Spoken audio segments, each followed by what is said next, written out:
Good morning, everybody. Welcome to the Meta Cafe. Grab your cup of coffee, which I just reheated because it's freaking cold here this morning. In fact, I was just getting ready to do the broadcast and I went to go heat my coffee back up and looked at the temperature in the house. It's 58 degrees in here. I mean, I'm almost ready to turn the heat on. I ended up having to put a jacket on. Not that I'm complaining too loudly because I really do like the colder temperatures or the cooler temperatures. It is just that it came a little unexpectedly. I would have closed some windows last night. So I'm going to enjoy my warm coffee, but you can have your tea or your water, whatever your pleasure. And today we have a lot to talk about. In fact, I think I may have thought about how much I could actually do in one day. In the write up this morning, I said that we would finish up the gate 18 where Venus is sitting. And talk about the highest expression of the gate, which is perfection, and that we would also go into the new gate that she'll find herself at, gate 48, where we would talk about the shadow of the gate 48, which was inadequacy. There's no way we will not be able to get to that today. So I'm probably going to have to write that up as an article and post it later because there's just too much stuff for me to talk to you about. Everything is so exciting and fresh and new right now. And I want to be able to focus on that kind of stuff as opposed to focusing on, you know, the usual things that we talk about, although we have to focus on that as well. So let's see. Good morning, Mimi. Good morning, Suzanne. Good morning, Cindy. Good morning, Suzanne. I already said that. Who I can't tell who that is. Michelle Brooks. Good morning. So I'm happy to see you all out here and let's carry on. It's FriYAY in the words of Roseanne, and we are gearing up for the weekend.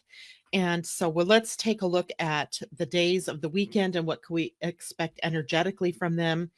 I guess the biggest news of the whole entire weekend is that tomorrow, the planet Mercury, that has been creating havoc for us in some places in our lives because of retrograde, is going to be turning direct. Yay! That means it is now going to be, let's see, I think I want to say 11 degrees. It is at 11 degrees of Leo, and it will turn direct and head forward through all of the places that it has been. And as Suzanne calls it, retro shade, we begin about a 3-week process of Mercury going back over all of the spots it has been. So don't expect that everything is just over and it's all peachy keen now, because you have one last opportunity, let's say, to experience the growth that Mercury was bringing to us this time. And if you'll recall back several weeks ago, back in early July, when it entered the shadow period, we knew that we were going to be talking about bringing it into the heart, bringing our desires and our mind, our heart and our minds into alignment in order for us to move forward with what it is that we're here to accomplish in our lives, and doing it in a way that it feels good to us. Leo is a sign that says, I need to put myself first. And indeed, what we see is the need to become self centered, not selfish, not arrogant, not narcissistic, but self centered. And from that place, then, when we're connected with our hearts, then we can share from our hearts and our fullness with the world around us. Then we can engage our life purpose in powerful ways. And that is the lesson that we've been learning with Mercury retrograde. And of course, along the way, there's the trickster stuff that inevitably shows up, computers turning off or internet going down. Uh, what can you say, right? It happens every time. It is an act to slow us down, not to hurt us, to slow us down and to see where it is that we're out of alignment with the energy of what Mercury brings to us in that sign. So, hallelujah. That is the biggest news of the weekend. Starting today, we have the moon in Scorpio still. I have keywords for you today: intuition and resourcefulness. Big ones. When we have the moon in Scorpio, we are already very in tune, intuitive, and understanding something deeper in between the reading between the lines, I guess you could say. And good morning, Tina. Good to see you. And so today's energy really takes us to the ability to see things from a deeper level. The moon is also conjunct Jupiter today. And so we're kind of mediating between doing too much and doing just enough. Doing too much, doing too little. You know, like kind of finding that medium way of ahead in whatever it is that we're doing. You know, huge smack in the head for me as I realized that what I was doing this morning was too much, right? And realizing that Jupiter just magnifies everything when it's involved with the moon, and it can make us feel like doing so much. And there's only so much time that I have in this space to do all of this stuff. Trining Neptune, that is what is giving us the intuitive leap, the intuitive bump up today, if you will, or tuning us in deeper into what's going on within us, the uh, seeing what's going on in the world around us in ways that we don't normally see. We're also sextiling Pluto today. So there's an empowerment in progress. There has been anyway for a while. I mean, that's been in the background anyway. Good morning, Tammy. And as we are empowering ourselves, we are living more intuitively and more resourcefully. Saturday is the day that Mercury changes to direct. But the moon is void of course first thing in the morning, 8:08 a.m. Pacific time to 9:46 a.m. Like, what is that? An hour and a half, perhaps, of void of course. Not bad. That puts it at 11:08 a.m. to 9, 10, 11, 12:46 p.m. for those of you on the East Coast. So a momentary blip in the day where things kind of get stalled, where the forward momentum isn't what you think it might be. And then the moon moves into Sagittarius.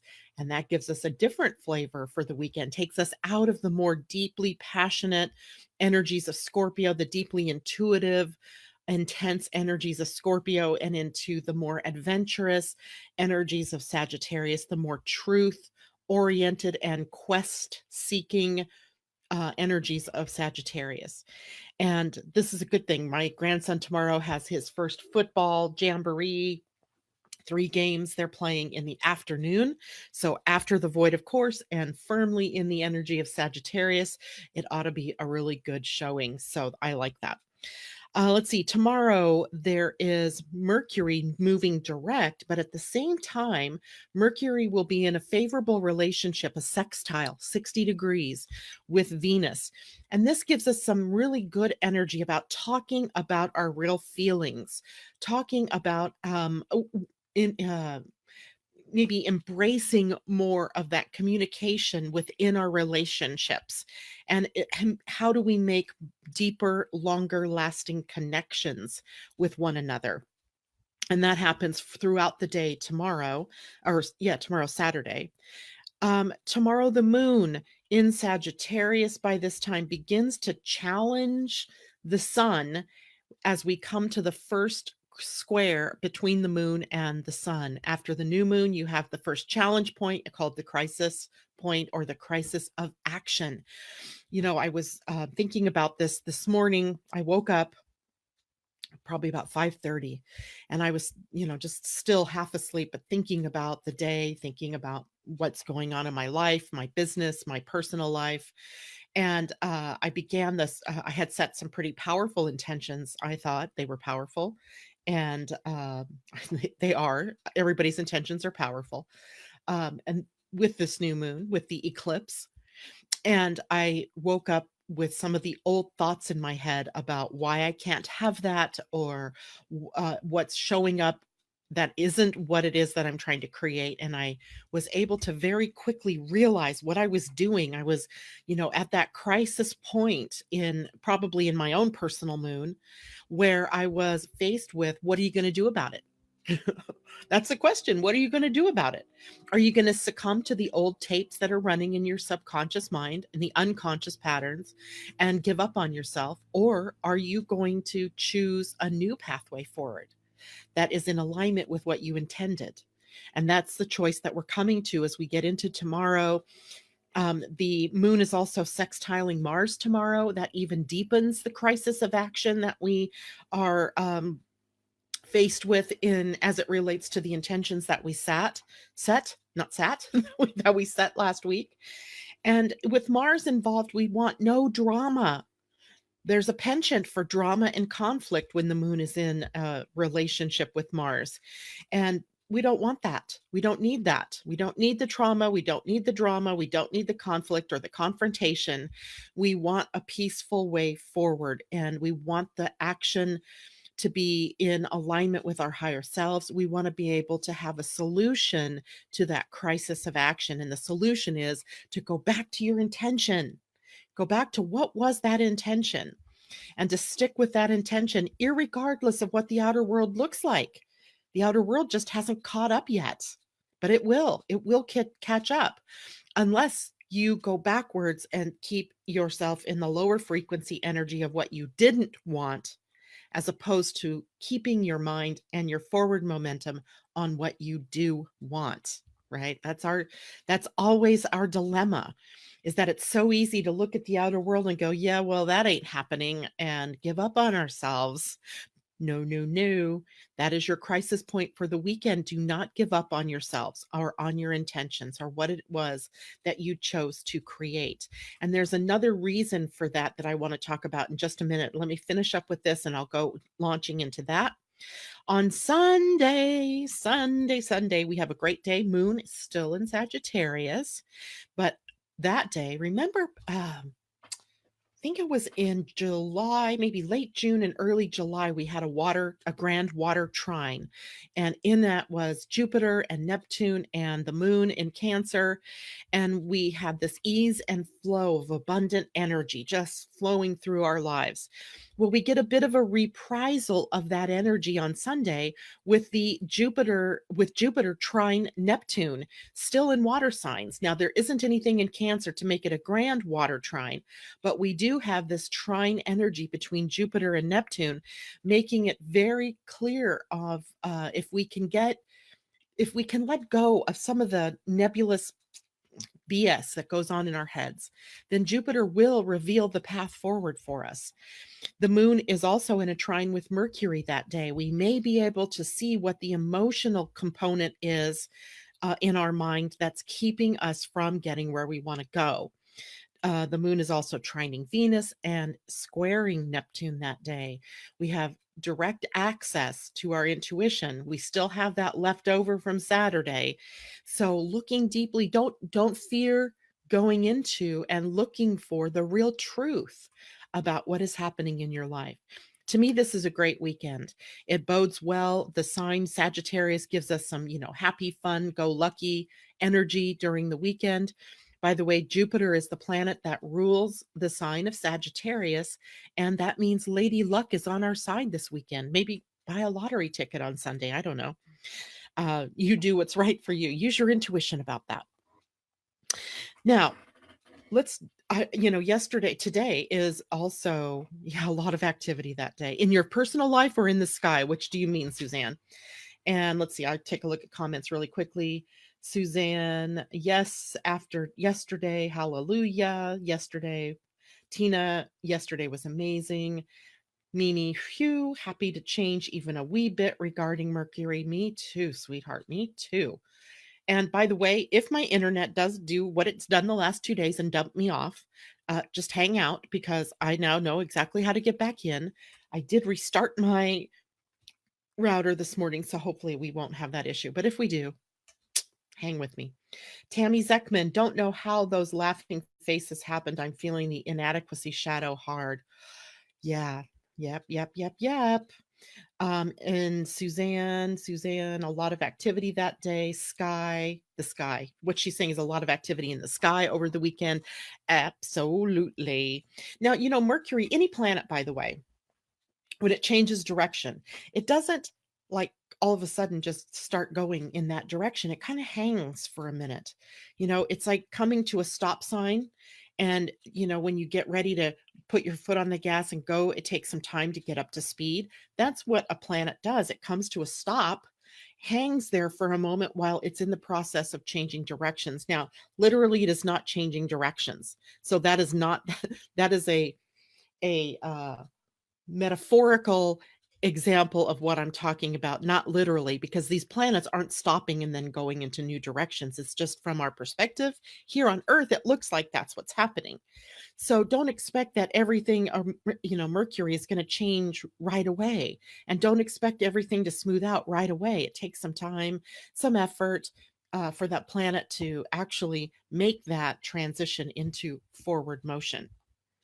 So we were talking a bit ago about challenges to our intentions, the intentions that we with the new moon last Saturday.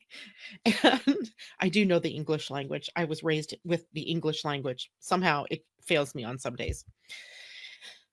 So, one of the ways that we can look at this, good morning, April. Morning team. I woke up to inadequate feelings from professionals and family. Ping pong pow. Not surprising because that is exactly what we're dealing with. So, let's look first at what it is that might be challenging our intentions, shall we? So the sun and the moon this week are sitting in two very powerful gates. One of them, the sun at gate 29. Let me see if I can find my little. Here we go.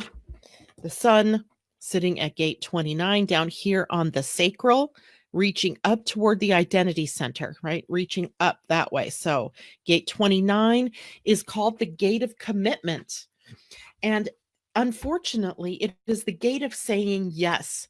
The sacral, with its very powerful, formidable vitality and energy and sort of unlimited source of energy, always wants to say yes. It says, this gate even says yes to everything.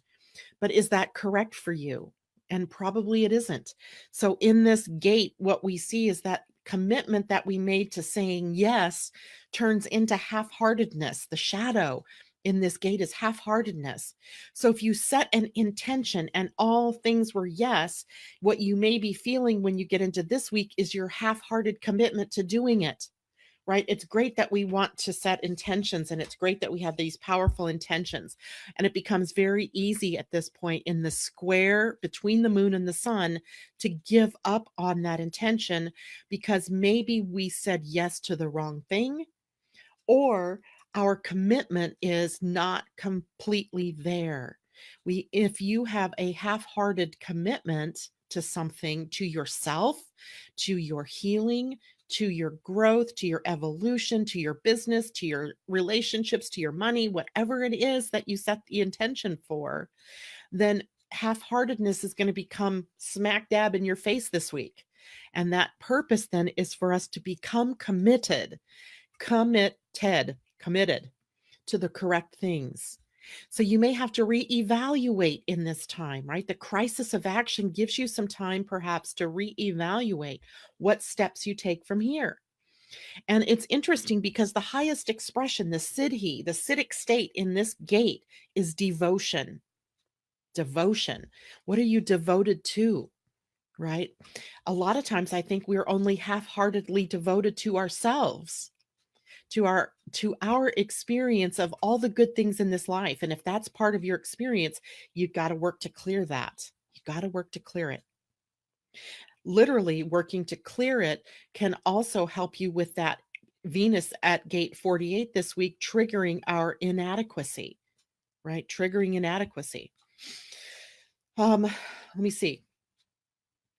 Inadequacy as a fear, as a paralysis point in our spleens, causes us to believe that we don't know enough yet, that we don't have enough information, we don't have enough experience, we don't have enough credentials, enough letters after our names, if you will.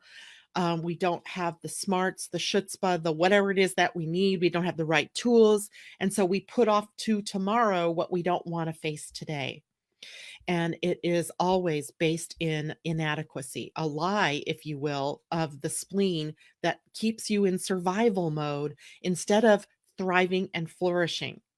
Thriving and flourishing in this respect requires our total commitment in the gate 29 to release ourselves from inadequacy, to go forward. The gate 48 is part of a stream of consciousness called mastery. And what we find through our human design and in the gene keys is that mastery is something that comes with time and with experience and with action. And if you are constantly stopping yourself because you need to read one more book, you need one more class, you need one more letter after your name, then you never get to the experiential part. And the universe is sort of set up so that you put in your 15% of the effort to experience, and the universe pays you back in 85%. So, in order to complete mastery, you have to go out there. You have to make the mistakes. You have to have the experiences. You have to learn from the experience what to do and what not to do. You can't just sit here behind your computer reading a book and taking a class and not ever putting what you learned into practice. You have to be committed to the entire process, right? So, for example, when I was learning astrology, I didn't just look at it online or through books or whatever. I started pulling people's charts. I started immediately talking to people about their charts, about their life paths, about what all of this meant for them. I test things all the time with people. I call you up and I say, "Hey, can I play with this in your chart?" And that's how I learn. That's how I experience, by doing, not by taking another class, not by stopping myself until I'm fully certified, not by, you know, but, we do it all the time.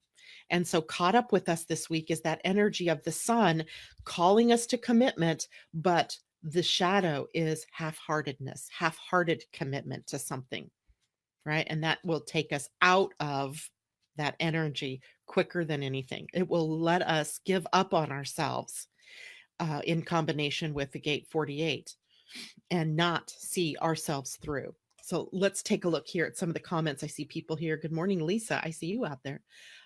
Mimi, hold on, I'm going to show this comment. Makes sense for gate 29, having 29 in design and personality, though hangs from there. Hangs, right? Seeking to find out if I can bring new items into future events, thus need to know where to commit my energy.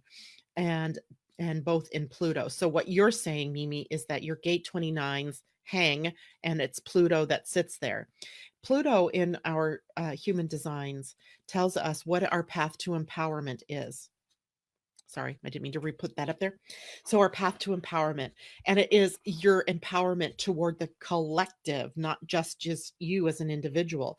So it tells you that you have a bigger gift to bring in committing to yourself, to devotion, to your craft, to your work, to your expression of your spirituality, to your advocacy work. Any of that type of thing is, experiential for you in a way that has profound effect on the collective. It is a transformational, transfiguration, transmutation type of energy in your chart. And it hangs. And when you guys have hanging gates, and you'll know a hanging gate because, let's see if I can find one here. I can find lots of them here, lots of openness in this particular chart that day. A hanging gate looks like this. It might be red, it might be black, it might be striped, but it hangs.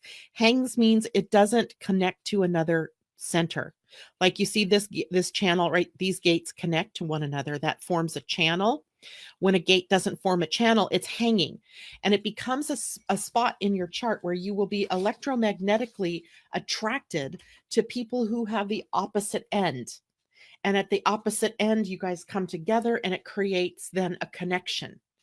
So electromagnetically, you are drawn to people and other people are drawn to you to complete the channels, to complete the experience, to complete karma, or any number of reasons why that we come together.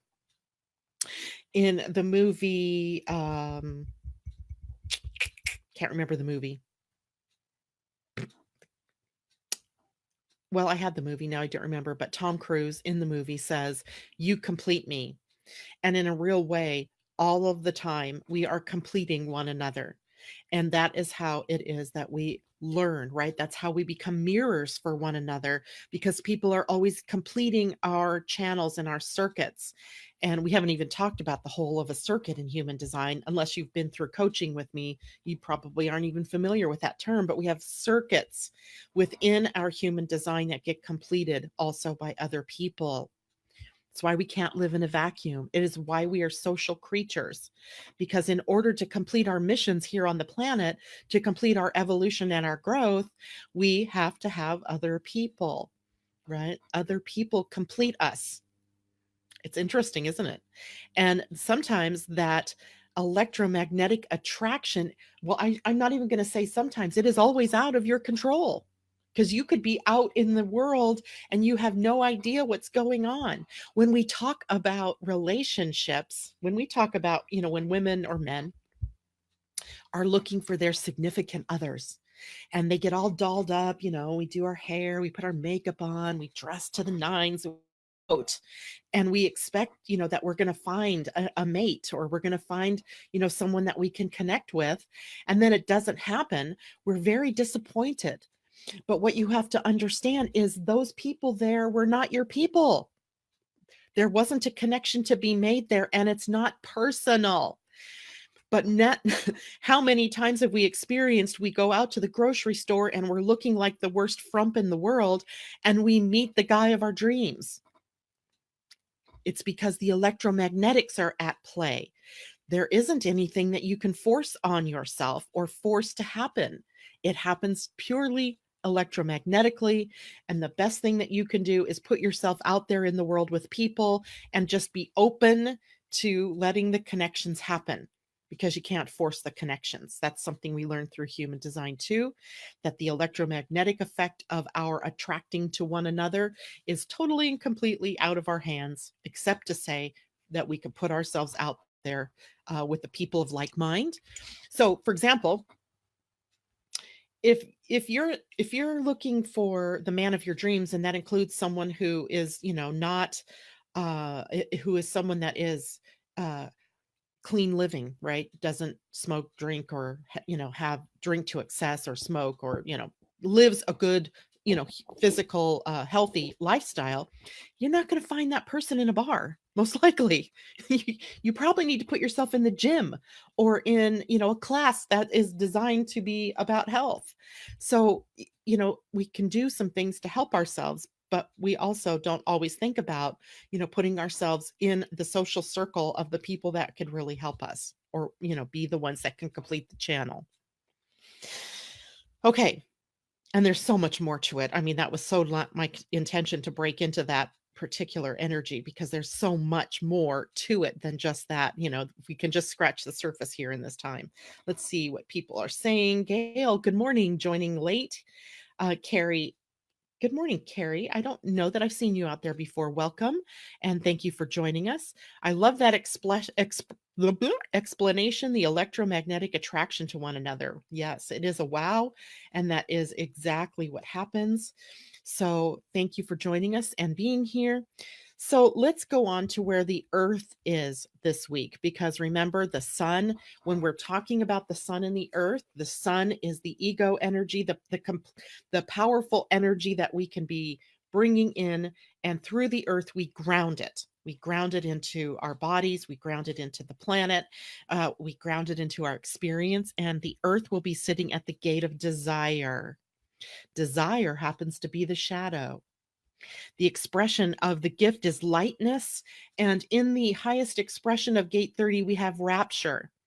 Whenever we see gate 30 in a chart, or whenever we enter into a time of the year where, and 4 times we will experience either the sun or the earth, or some other configuration of planet at gate 30, we see that the chart energy is ramped up, because the energy of desire is a highly charged energy. It is almost like something, like a vacuum that is causing things to be sucked into it for experience. And in the gene keys, it is the source sometimes of victim energy, where we become the victim of the things that we can't get. And there's a whole deeper meaning through that as well. So when you take the energy of half-heartedness and desire, we can see that we have so many things that we want, and yet we're only half-heartedly devoted to them or committed to them, and it can create a whole host of issues. So those of you born this particular week in having your birthday at this particular week are hitting this is hitting you in your solar returns, right? So it's becoming clarified and crystallized for you about what are you committed to, and is there lightness in that? Desire is heavy, but when we are in the gift of it, lightness says that we're just open to receiving from the universe the right things for us. So interesting this week, right? And both of these gates, both 29 and 30, can sometimes be the trigger to the inadequacy of Venus this week at gate 48. All right. Any questions about any of that so far? Everybody seems to be doing well, I hope, anyway. I want to finish up our conversation about Judgment, gate 18, Venus. So yesterday we talked about the gift, and the gift is integrity, and that integrity begins in 3 different phases in our childhood. Birth to 7, where we are learning the physical boundaries of our environment.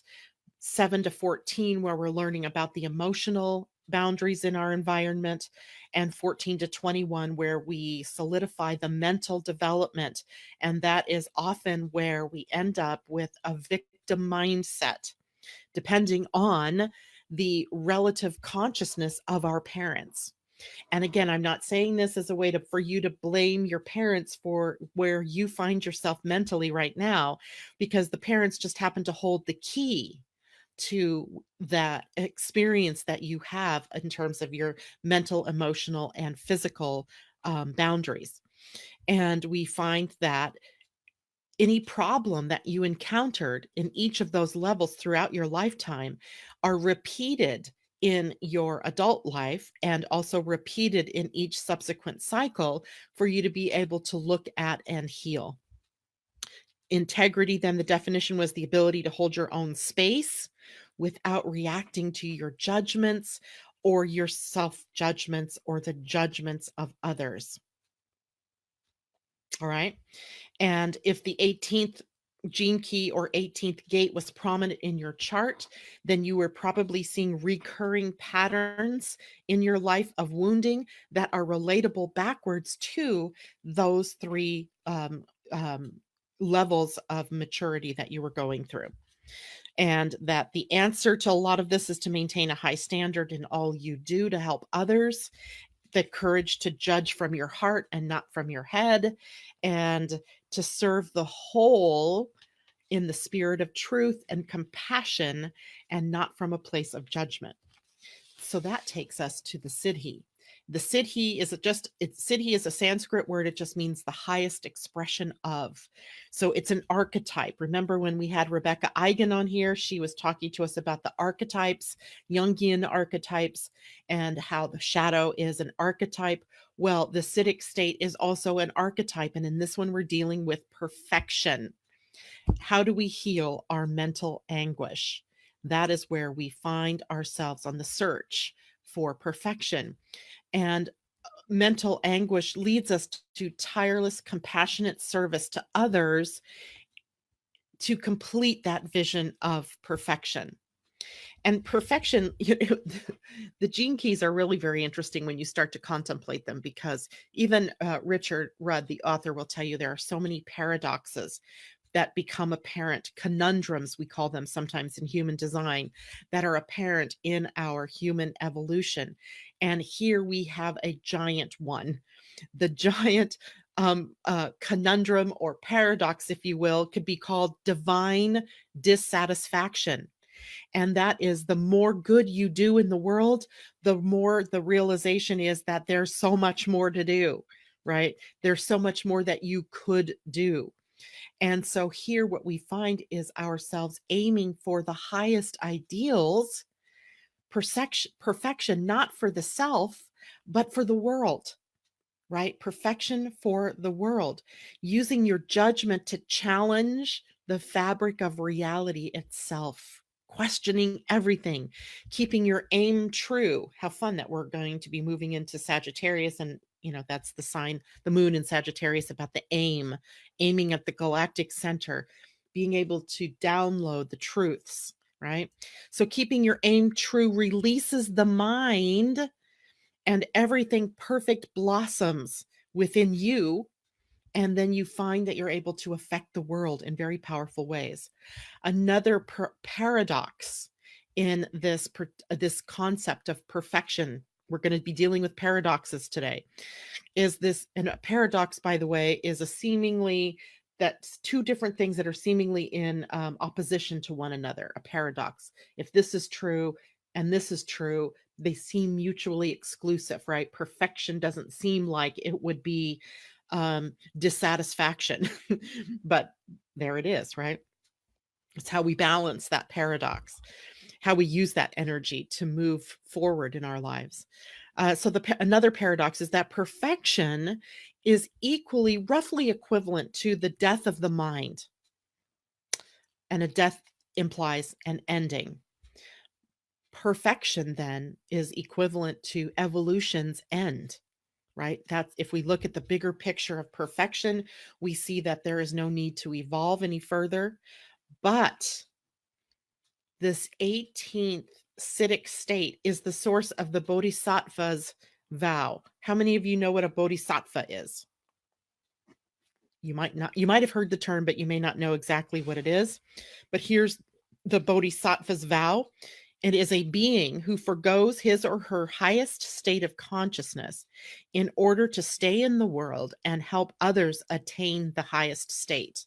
So if this highest state of perfection is what we're seeking, then the paradox is that the bodhisattva here is within us, is that we stay in this state of consciousness on the planet. We stay here in the world to help others achieve that state. The biggest paradox then is that in our genetic DNA, our genes are all bodhisattvas programmed to serve the world, to serve the whole, until all of humanity has reached this Siddhic state of perfection. It's huge. It is huge. Kuan Yin, she is definitely a bodhisattva, and it brings forward her energy, Mimi is saying. I think that's awesome and absolutely right. Absolutely right. So I hope everybody understands what I'm saying there, is that perfection is a paradox, right? A paradox of many different stripes. We still have a couple more paradoxes to deal with this particular gene key. The paradox in the human body.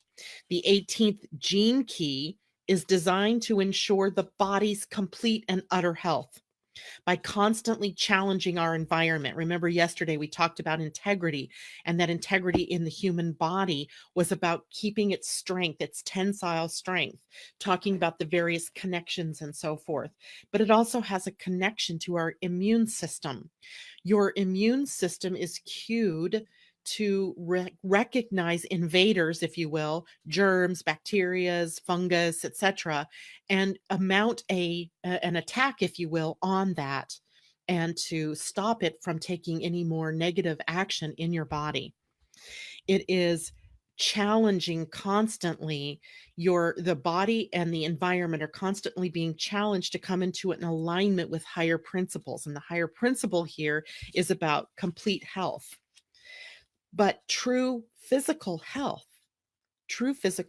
cannot be attained until we have overcome the mind, until all the wounds have been healed on the mental, emotional, and the physical level, right? So what we have here is the potential, as more of us reach into the gift of integrity and then begin the movement from integrity into perfection, a new possible science being birthed, that understanding the mind as an energy field on a plane of its own, that we can use as a way to heal in the moment mental, emotional, and physical disturbances in the body, using the body as its own vehicle, using the mind as the way to bring in instantaneous healing.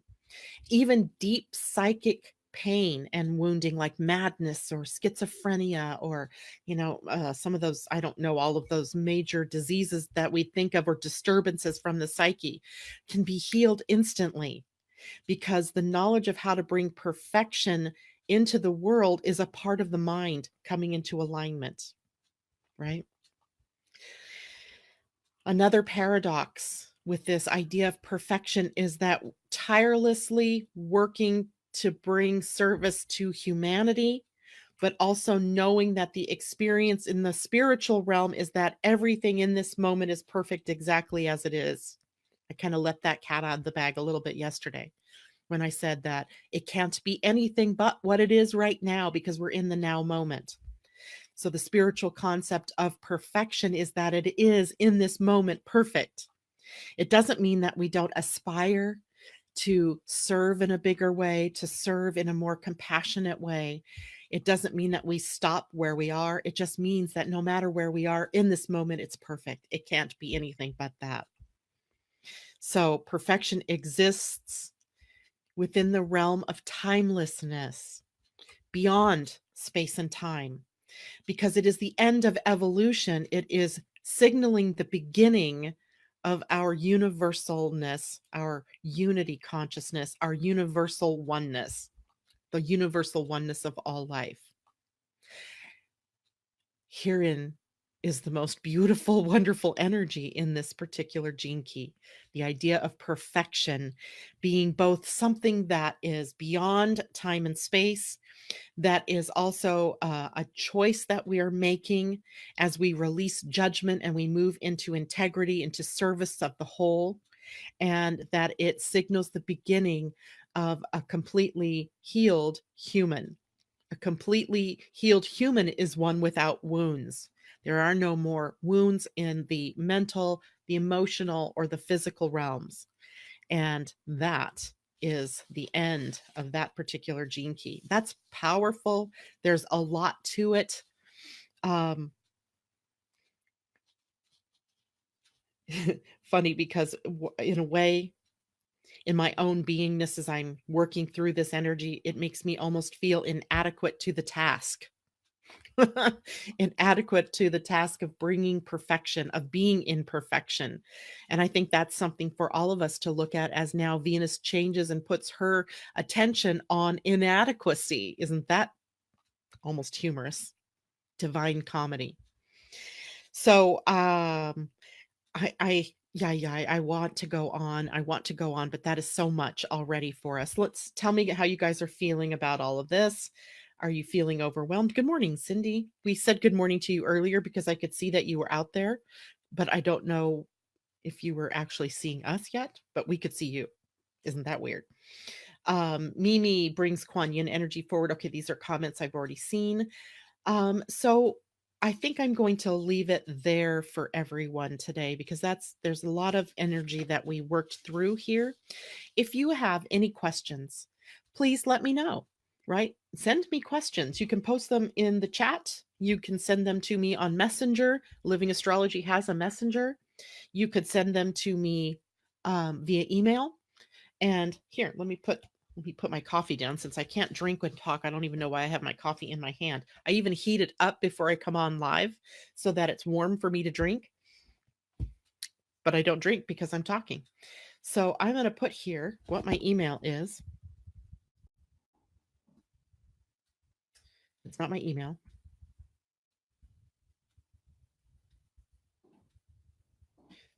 At gmail.com. So it's livingastrology111 at gmail.com. Feel free to email me your questions, your thoughts, your concerns. Let me know what you're thinking. Let me know what you're feeling. Let me know what you want to learn about. Please feel free to do that.